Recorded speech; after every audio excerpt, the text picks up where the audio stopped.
지난주 뉴스타파는 영종도 카지노 허가와 관련된 특혜 의혹을 집중 보도했습니다.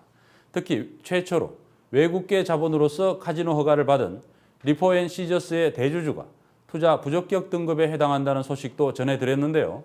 뉴스타파가 국제탐사보도 언론인협회 ICIJ의 조세회피처 데이터베이스를 조사한 결과 리포앤시저스의 대표를 비롯해 모기업 임원들이 수십 개의 페이퍼 컴퍼니를 소유하고 있거나 이사 등으로 등재되어 있는 것으로 확인됐습니다.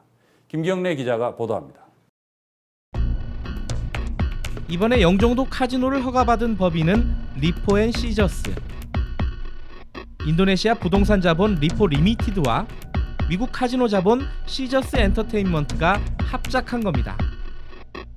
리포앤시저스, 즉 LOCG 코리아의 이사진은 모두 5명입니다. 리포앤시저스의 대표이사를 맡고 있는 루앤와이 존 리를 ICIJ, 즉 국제탐사보도 언론인협회가 공개한 조세회피처 데이터베이스에서 검색해봤습니다. 대표적인 조세회피처 가운데 하나인 쿡아일랜드에 설립된 퍼스트타워라는 페이퍼 컴퍼니의 이사로 등재되어 있습니다. 퍼스트타워의 주주 중에는 이번에 영종도 카지노에 직접 투자한 리포 리미티드도 포함되어 있습니다.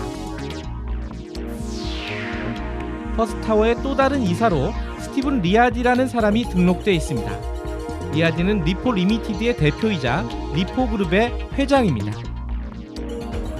리포앤시저스 존 리 대표이사는 퍼스트타워 이외에도 아시아 퍼시픽 레저 등 모두 6개의 쿡아일랜드 페이퍼 컴퍼니의 이사로 등재되어 있는 것으로 나타났습니다. 리아디 리포그룹 회장도 페이퍼 컴퍼니 7개를 소유하거나 이사로 등재되어 있습니다. 그리고 이들은 서로 거미줄처럼 연결되어 있습니다. 2중, 3중, 4중으로 쌓는 것은 쌓일 때마다 리스크가 증가하는 거고 비용이 증가하는 겁니다. 쌓이는 것이 2단계, 3단계, 4단계 복잡해질수록 사실은 경제적 이유보다 다른 이유가 더 있는 거예요. 뉴스타파가 조세회피처 데이터베이스를 이용해 리포앤시저스 컨소시엄과 여기에 투자한 리포 리미티드 그리고 시저스 엔터테인먼트의 임원진들을 조사한 결과 적어도 6명의 임원들이 37개의 페이퍼 컴퍼니와 연관이 있는 것으로 나타났습니다. 이처럼 조세회피처에 수많은 유령 회사를 보유하는 등 극도로 복잡한 지분 구조를 가지고 있는 모기업 때문에 실제 영종도 카지노에 투자한 자본이 어떤 성격인지 명확하게 판단하기 어려울 정도입니다. 그 세금 문제도 세금 문제지만은 자금 자체의 불법성들을 세탁하는 거죠. 뭐 검은 돈 세탁 문제겠죠. 이런 목적으로 이제 그 조세피난처에다가 법인을 세우는 경우가 있습니다. 하지만 문화부는 이번 카지노 허가 심사에서 리포앤시저스의 윤리적인 평가는 아무런 문제가 없었다고 밝혔습니다. 청구인에 대한 윤리성 평가는 어땠는지 좀 말씀해 주시겠어요?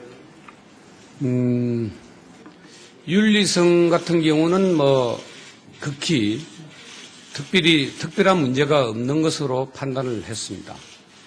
그러나 정부의 특혜 의혹과 함께 관련 기업들의 조세회피처 페이퍼 컴퍼니가 대거 발견되면서 이번 영종도 카지노 허가가 과연 적절했는지에 대한 의문은 더욱 커질 수밖에 없게 됐습니다. 뉴스타파 김경래입니다.